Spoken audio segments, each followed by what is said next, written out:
ស្វាគមន៍មកកាន់ Channel ឆ្នោតលាបសំណាងរបស់ Admin ថ្ងៃនេះ Admin មានលេខតម្រុយល្អៗរបស់ឆ្នោតយួនសម្រាប់ចែកជូនពុកម៉ែបងប្អូននៅថ្ងៃទី24 ខែ 12 ឆ្នាំ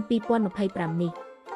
ដូចនេះ Admin មិនចង់ឲ្យចំណាយពេលវេលារបស់ពុកម៉ែបងប្អូនយូរតោះយើងមកតាមដានលេខតម្រុយរបស់យើងទាំងអស់គ្នា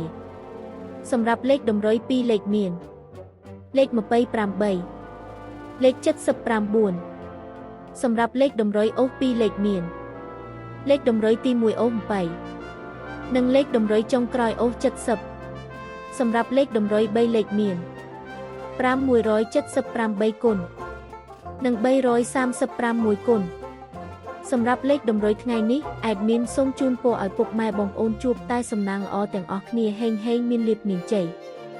ជាចុងក្រោយសូមកុំភ្លេចជួយចុច Subscribe និង Comment ហើយដាក់សញ្ញារូបកណ្ដឹងដើម្បីជួយផ្ដល់កម្លាំងចិត្តមកកាន់ Admin ជាពិសេសងាយស្រួលតាមដានវីដេអូថ្មីនិងលេខតម្រុយល្អៗជាប្រចាំថ្ងៃជាមួយ Admin សូមគោរពលាពុកម៉ែបងប្អូនពីខ្ញុំបាទ Admin ឆ្នោតលាបសំណាងល្អទាំងអស់គ្នាសូមអរគុណ